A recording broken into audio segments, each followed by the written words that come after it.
Welcome to the 12.13 patch rundown and Taric update. We're going to be talking about how 12.13 changes are going to be affecting Taric, as well as current builds and what is working on Taric right now in the mobile fire. I'm going to go over that, just like some basic strategies, things that are working, because I'm at my peak LP right now, 900 plus LP right now. We're hitting peaks of my LP every single day, and it's getting crazy. So I'm going to keep this video extremely concise, because if I don't, it's going to be incredibly long. So let's just speed run everything I can. Neila, this champion, with her passive plus Taric, absolutely disgustingly broken. Taric plus this champion is just beyond broken, and I'm worried that this champion just being in the game is going to get Taric nerfed rather than her being nerfed, which is what should happen, right? She's just so insane. So that's a small concern. We'll have to see how the patch plays out.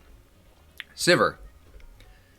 Only change that really matters for Taric is the fact that her E's cooldown is being increased, which means that, when Taric tries to stun her, he's gonna, he has to stun her once, get her to proc her E, charge up his stun again, and then stun her a second time to actually stun her, right? So maybe this is slightly beneficial for Taric, but obviously with all these buffs, she's going to be stronger, and guess what? She needed the help. Sivir has been in a weak spot for a while, so it's good to see that she's getting buffs. Corki changes, don't care. Elise changes, important for jungle, right? She's getting more base health and a little bit more damage on her Q. To deal with Elise, you go phase rush. You try to stun her in her base form if you can. If she's in spider form, you don't stun because she's just going to repel to dodge the stun.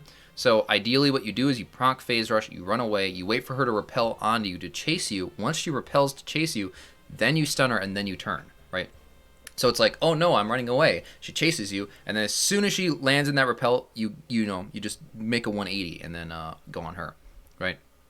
Evelynn, Nunu, Fiddle, Elise style junglers that that are really good at punishing your teammates for being out are bad for Taric because he wants to scale, and he can counter gank, but he can't counter gank Evelynn very easily because she's invisible and she can choose to gank or not, and she can appear anywhere. So her being buffed is fine. She needed buffs. I haven't seen Evelynn in so long, but maybe this is a little bit rough. Taric just in general struggles against AP picks.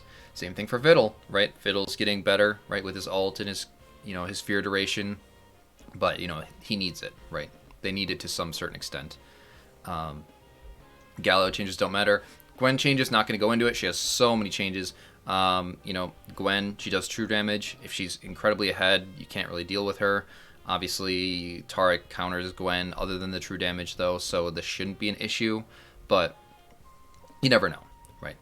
Karthus getting more base armor, more health growth. This is not increasing his jungle clear. Right now, we're only seeing Karthus in the bot lane, maybe a little bit mid. So this is not really important. They've just decided, nah, he's not a jungler. Let's just make him a bot laner instead. And that's how they're doing it. So he's incredibly easy to gank, right? He has no dashes or anything. So, having Karthus bot be meta is good for Taric because he's so easy to gank.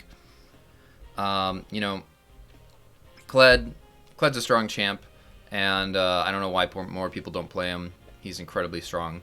The Master Yi change is a little bit what is creating this video in the first place because of this Master Yi change. So, spend a little bit more time on this one.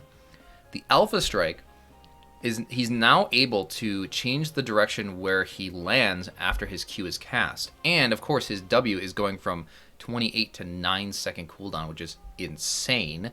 So here's what this is going to happen. So in the current way, or pre 12.13, it's a game of chicken between Mastery and Taric.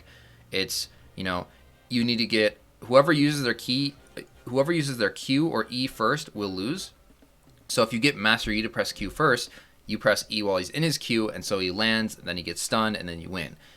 If Taric presses E first, Master E just presses Q to dodge it. Now, what this means is that he's always going to be able to dodge the stun, unless they're really bad and they just click in the same spot your E is, but they're not going to do that. They're going to click to a different spot. And so this interaction, this 1v1 is going to change entirely, especially because of this. So now, instead of stunning him after he uses Q, you're going to want to stun him as he uses his W, right? Because, you know, there's 0.5 seconds, but stun takes a second.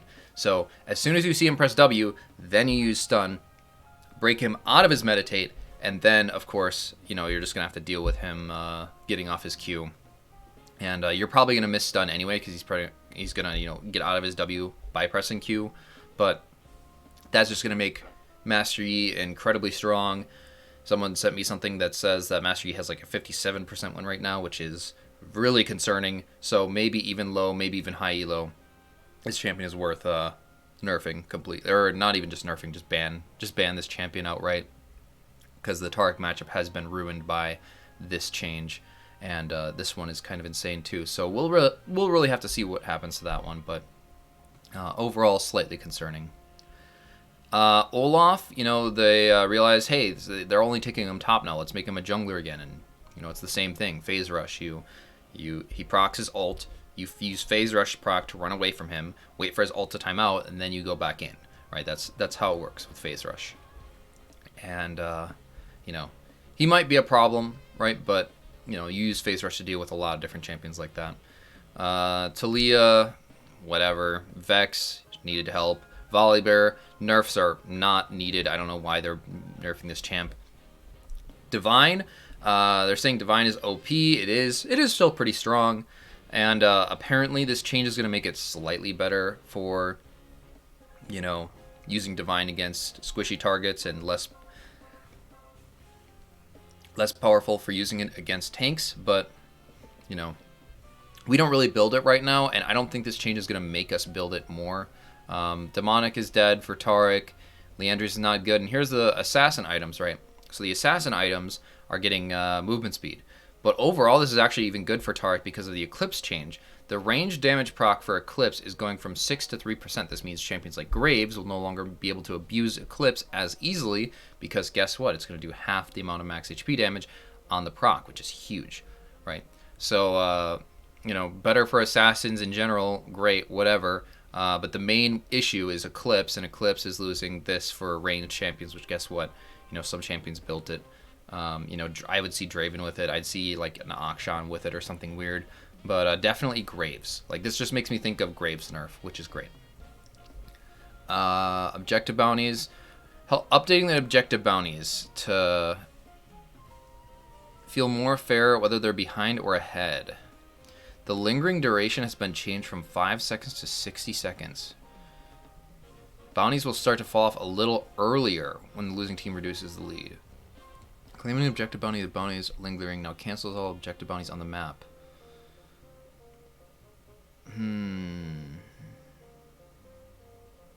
Champions with gold accumulating passives such as Draven or Gangplank and runes like Treasure Hunter no longer count towards your team's total gold when calculating bounties? Wow. Wow, wait. Wow, that's insane. Does that include Pike? Wait, that's an insane buff for like Twisted Fate, Pike, Draven, Gangplank. Okay, alright. Not sure how that's going to change things, but, you know, we'll see. And, you know, that's basically about it, right? So, let's just get into where Taric is in the meta and what, you know, what runes I'm taking, what builds I'm taking, and why. So let me tell you like this. People say, oh my gosh, is the mobile fire updated? Why does it say that to take PTA when you're always taking Phase Rush? I don't understand. It must be outdated. It's not outdated. I am doing this on purpose. Hover this, right? Very good rune, especially for players new to Taric jungle, right? I have these PTA runes here because they are extremely easy to use. And it's not like they're bad. It's not like I don't take PTA. I take PTA, you know, frequently enough to say that it's really, really good, right? You auto attack 3 times, they take more damage, obviously more clear speed, survivability, damage, you know, survivability, you know, tenacity, all that good stuff. The very second page is Phase Rush. I'm taking Phase Rush right now because of how long fights last. And Taric's immobility, right? He has no dashes, he has no movement speed. Allowing yourself to proc Phase Rush and reposition in high elo is extremely important because various champions will cut you out. Various champions will go invisible or run away, and you have to reposition yourself in fights, or else you're just going to die. You're just going to be stuck in a bad spot, and then you'll die. So Phase Rush is incredibly good right now, and the other runes are harder to use for new players, because if you're new to Taric Jungle and you're in like Bronze or Silver or whatever, you should be taking PTA for sure, right? Because of here's the reasons, right? One, Glacial, you need to land your stun if you want to use it. If you miss stun, this rune doesn't do anything. Lethal Tempo, fantastic. Moonstone, still viable, right? Or even taking this without Moonstone, taking it with Sunfire is still very good. However, the increased attack speed that you get is very difficult for new players to deal with. So because of that, I don't recommend it for new players, because it's just too difficult. It's literally just too difficult to use. Same thing for Phase Rush. If you're not actually using the Phase Rush proc properly and repositioning during that time effectively, then you're basically wasting the usage of this rune. Where, in low elo, people are going to play more tanks, people are going to kite less, they're going to stand still a lot more, which means that a build like PTA is much better and makes more sense, right? So, these recommended items, like why am I recommending Sunfire Bork? Sunfire Bork is good. This is just assuming that, you're a player and it's Bronze, Silver, Gold, whatever, and you're facing like 3 tanks in the same game. Of course, a build like Bork Sunfire is going to be good versus that, especially because of, Bork is a really good item for kind of testing the waters with Taric's DPS potential, because, Bork is good against all champions in a way. Obviously it's really, really good against high HP targets, but it gives you movement speed. Obviously you clear faster with it, and, it's an incredibly strong item right now. Of course, so often than not, I'm building Frozen Heart instead of these kind of items. I'm usually building Frozen Heart into a tank mythic. That's because Frozen Heart allows me to not have to build tier, because all the tier items right now kind of suck. They're all pretty bad. Like, people are like, oh my god, I need to stop building Fimbulwinter. Someone teach me how. Don't build it, right? Seraph's bad. Muramana, good, but hard to proc, and, Fimbulwinter, it uses your mana. I don't think it's worth it, right? I think there are better tank items that do the same thing better, right, than Fimbulwinter. But you can argue Fimbulwinter all you want. I just think that there are better items, right? But yeah, so that's why I'm recommending this. And all these items are good. Like, I'll take Death Dance versus Trundle. I'll take Wits versus AP heavy teams. And I've rushed Sunfire before in weird matchups where it's like they're playing probably they have like a true damage heavy team or something. So these are their core builds, and they all have notes on them. The notes on all these. So feel free to read, right? And here are the things we built in the past. They're not bad. They just aren't as good as the other options, right? I moved Eclipse up a bit because of that movement speed buff that it's getting.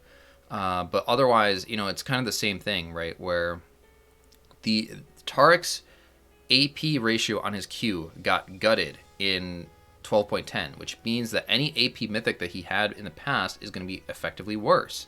So, why stack into AP when you might as well just use the HP scaling on his Q to heal more and be tankier at the same time, right? Moonstone Lethal, still good in some specific cases, but, once again, his AP ratios are worse, so why go AP?